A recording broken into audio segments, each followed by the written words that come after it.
So we've been looking at water tank experiment, which is an incompressible fluid. As soon as we go to the atmosphere, compressibility effects are very important, which means life is going to get a little bit more complicated because the density is going to depend on pressure and temperature, right? So let's go back to our density profile and our two parcels, ρ1 at Z1 and ρ2 at Z2.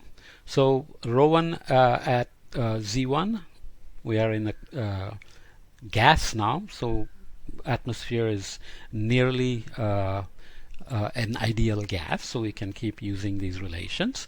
ρ1 equals P1 pressure at Z1 divided by R T1 temperature at T1. So density is dependent on pressure and temperature. So hydrostatic balance, and now we are going to add pressure dependence and temperature dependence of the density. So that's the function of P and T, and that's the ideal gas law. So partial temperature is not conserved here, even if the displacement is adiabatic, because pressure is decreasing with height. So even if you move the parcel fast enough that it doesn't exchange heat with the surrounding, its pressure is going to change. As it rises, it's going to expand and it's going to cool, right? So this is the complication that we have to deal with, that the partial temperature is not conservative anymore. We'll see that there is a way to derive conservative temperature-like quantities. We'll get into potential temperature and moist potential temperature and so on. So in this case, we'll go to lapse rates, the rate at which temperatures change in a dry atmosphere and when the atmosphere is moist.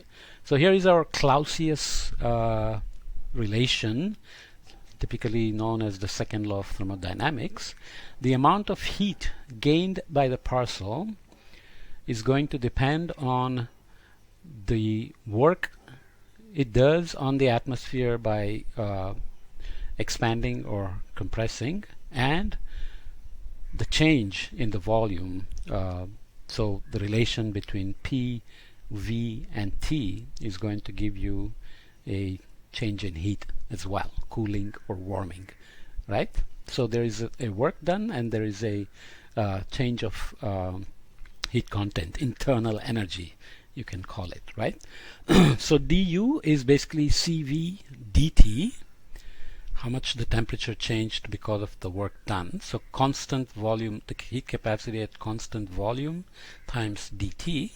We know that dt, Cp and Cv are related, dt, dp, and dρ are related, so we will be switching back and forth. And the dw term is basically pdv. Okay, so internal energy change and the work done. Volume change is the work done. I might have said it the other way, but you can correct it. So dv is d of 1 over rho, very straight, right? We are considering density, which is per meter cube, so 1 over density is going to be volume, straightforward. So d of 1 over rho is minus 1 over rho squared d rho. Again, very simple. So p dv can be written as minus p over rho squared times d rho. Okay, it's just a simple manipulation, replacing one quantity with another. So using again p equals rho RT, the ideal gas law, dp can be written as, you do the partial differentiation rule, RT times d rho plus rho R times dt. We're considering R to be constant for all practical purposes. This is good. So P dV then, going back to that previous equation, minus P over rho squared d rho. We take d rho from here, divide by dt, and you get minus P over rho squared RT times dP. Take that here. Plus P over rho T dt. We didn't do anything. We just replaced d rho from this equation to get this one. We can write this again as dp over rho plus r dt. So you multiply by a rho RT throughout, and you are going to get or replace, use this relation again for P, and you're going to end up with minus dP over rho, because P is rho RT and P is rho RT. So you're going to get minus dP over rho plus r dt. Why are we doing this? Basically, we want to find a convenient form that leads us to somewhere. So going back to our second law of thermodynamics, delta Q then is R plus CV times dt minus dP over rho. R plus CV is Cp for an ideal gas. That's the relation. Okay, minus dP over rho. Cp is R plus Cv, as I said. So if it is an adiabatic motion, delta Q is 0, because that's what the definition of adiabatic means. There is the parcel conserves its heat. The heat doesn't change. Temperature can change. You expand and compress, temperature can change, but it's adiabatic, so it didn't exchange any heat with the environment. So delta Q is 0. That's going to give us Cp dt equals minus dP over rho. So you set this to 0. Cp dt equals dP over rho. Very simple. Why do we need that? We will see that that leads us to a very cute relation which allows us to define a quantity that is conserved.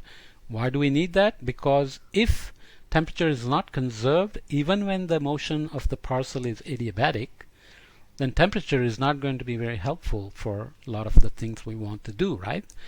It would be preferable to have a quantity that is conserved as the air parcel moves up and down. Okay, so the pressure effect can be taken out to create a conservative quantity, as we will see. So all that manipulation is to just create a conservative quantity for a compressible fluid like the air.